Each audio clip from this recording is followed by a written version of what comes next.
bad dream. Tell me about it. I remember hearing dogs barking before I went to sleep. The air seemed oppressive. I left the reading lamp lit by my bed, but when the dream came, there seemed to come a mist in the room. Was the window open? Yes, I always sleep with my window open. No, of course. You're English. We continentals are not so particular about the fresh air. And then? The mist seemed so thick, I could just see the lamp by my bed. A tiny spark in the fog, and then I saw two red eyes staring at me, the livid in my face looking down at me out of the mist. It was horrible, horrible! There. Go on. Please. The next morning, my maid could scarcely wake me. I felt weak and languid. Some part of my life seemed to have gone from me. There have been other such dreams. Every night since then has come the mist. The red eyes and that awful face. We've tried transfusion twice. Each time she recovered her strength. But then would come another dream. And now I dread the night. I know it seems absurd, Professor, but please, don't laugh at me. I'm not likely to laugh.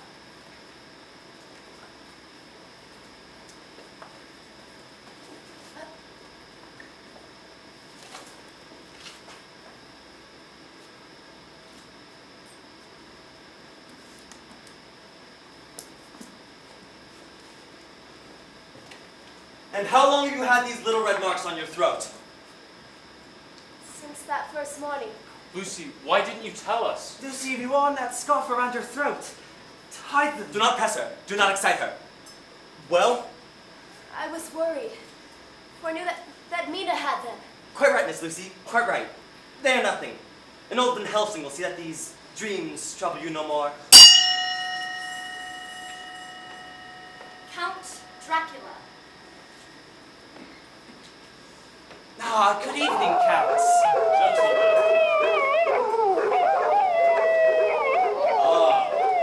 Miss Seward, how are you? You're looking more yourself this evening. I feel better already, Count. Now that Father's old friend has come to help me. Count Dracula, Professor Van Helsing. A most distinguished scientist, whose names we've even heard of in the wilds of Transylvania. But I appear to interrupt a consultation. No, not at all, Count. It's good of you to come, and we appreciate your motives. Dr. Seward has just told me of your offer, and I can't thank you enough. It is nothing. I should feel grateful to be permitted to help Miss Lucy in any way. Oh, but you do, Count. I look forward to your visits. They seem to make me better.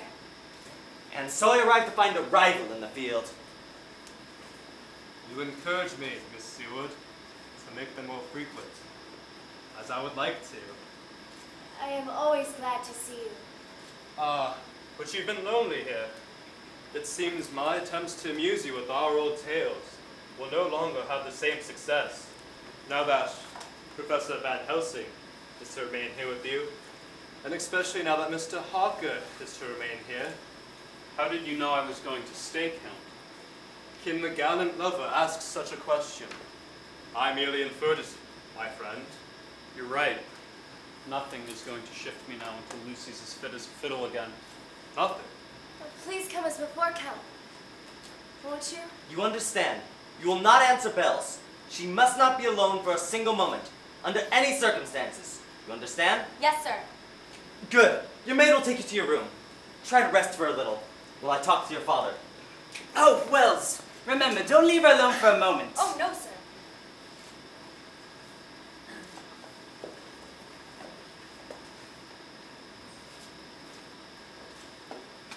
So, Professor Van Helsing, you've come from the land of the tulip to cure the nervous prostration of this charming girl.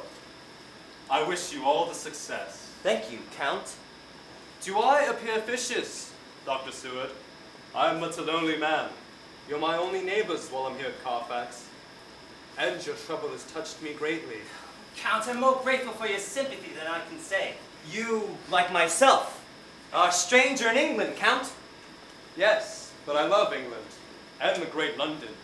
So different from my own Transylvania, where there are so little people and so little opportunity Opportunity, Count? for my investigations, Professor. Now, I hope you haven't regretted buying that old ruin across there. Oh, Carfax is not a ruin. The dust is somewhat deep, but we're used to dust in Transylvania.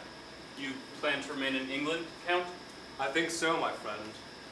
The walls of my castle are broken, and the shadows are many. And I'm the last of my race. It's a lonely spot you've chosen, Carfax. It is. And when I hear the dogs howling far and near, I think myself back at my castle Dracula, with its broken battlements. Ah, the dogs howl there when there are wolves about, don't they?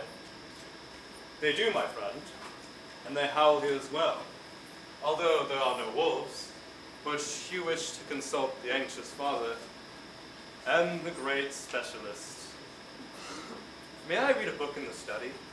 I'm so anxious to hear what the professor has to say, and to learn if I can be of any help. By all means, Count.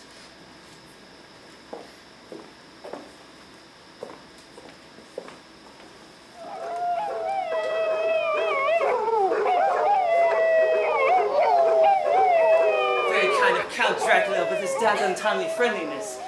But come now, what about my daughter? Yes, Professor, what do you think is the matter with Lucy? Your patient, that interesting Renfield, does not like the smell of wolf's bane. Good heavens, what has that got to do with Lucy?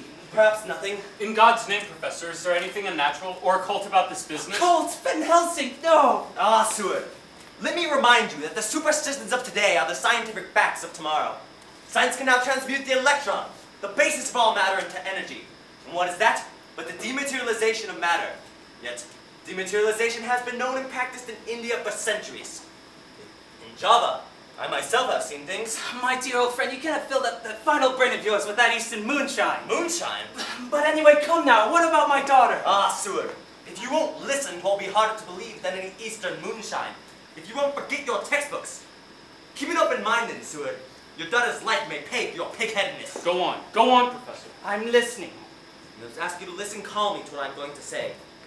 Sit down.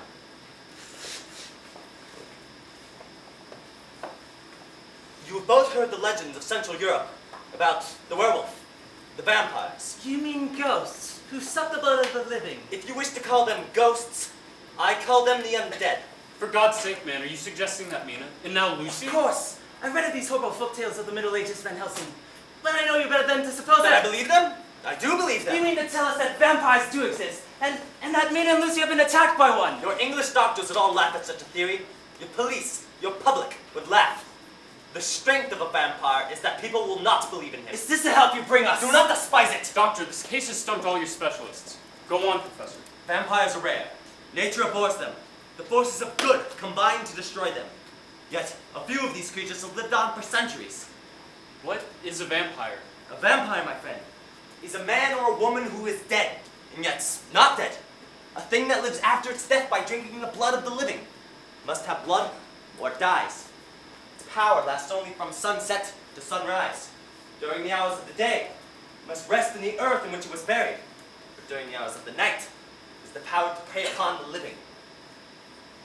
My friend, you are thinking you'll have to put me amongst your patients. Van Helsing, I don't know what to think, but I confess I simply can't follow you. What makes you think that Lucy has been attacked by such a creature? Dr. Seward's written account of these young ladies' symptoms at once aroused my suspicion. Anemia? The blood of 3 men was forced into the veins of Miss Mina, and yet she died from loss of blood. Where did it go? Had your specialists any answer? The vampire attacks the throat, leaving 2 small wounds, white, red centers.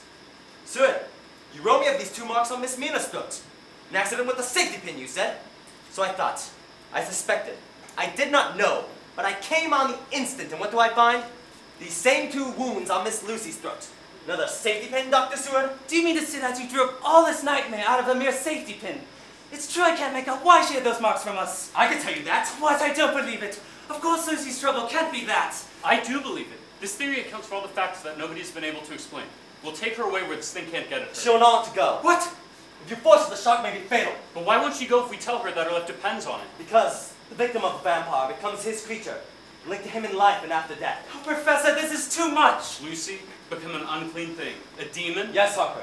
Now, will you help me? Yes, anything. Tell me what to do. It is dangerous work. Our lives are at stake. But so is Miss Lucy's life. So is her soul. Must stamp out this monster. How can we stamp it out now? This undead thing lies helpless by day in the earth or tomb in which it was buried. A corpse in a coffin. A corpse, if you like, but a living corpse sustained by the blood of the living. If we can find its earth home, a stake driven through the heart destroys the vampire. But this is our task. In such a case, the police, the powers of society are as helpless as the doctors. What bars or chains can hold a creature and can turn into a wolf or a bat? A wolf, Dr. Seward, those dogs howling. I told you they howl that way in Russia when wolves are about. And a bat, Renfield said there was a bat. Well, what of it? Your friend Renfield does not like the smell of wolfsbane. But what in the world has your wolfsbane to do with all The this? vampire cannot stand the smell of wolfsbane. You suspect that lunatic? I suspect no one and everyone. Tell me, who is this Count Dracula? Dracula?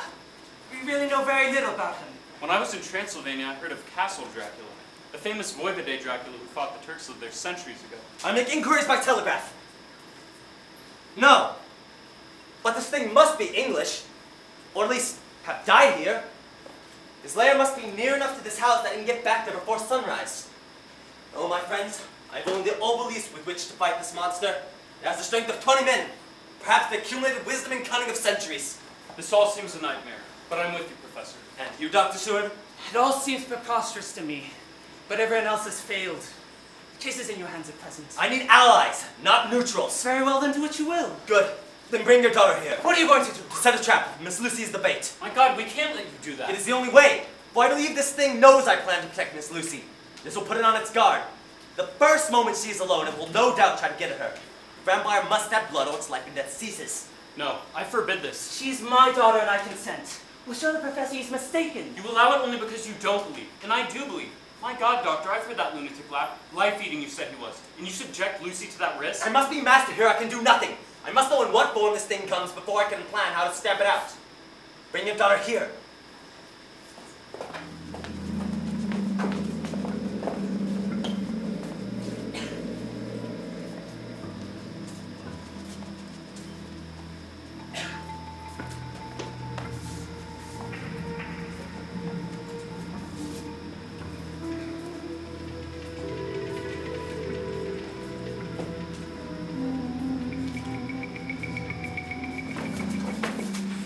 Beg pardon, sir. Dr. Seward here. What do you want with him? Old fly captors escaped again, sir. Escape? How? Caught blindly through the window. The door's locked and I was a quarter all the while.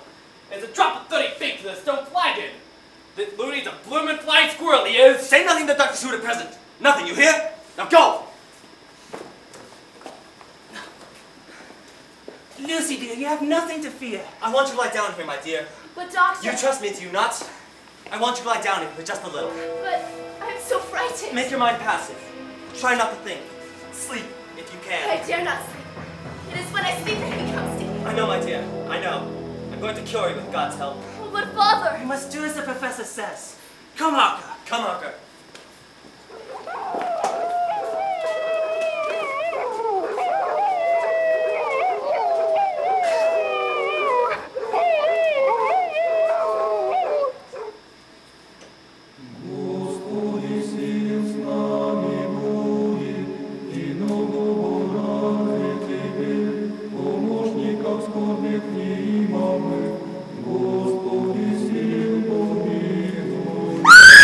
Lucy! Lucy! Professor, what is it? You saw? God, what was that? Lucy, Lucy, speak to me. Harker, take her to her room. Quickly!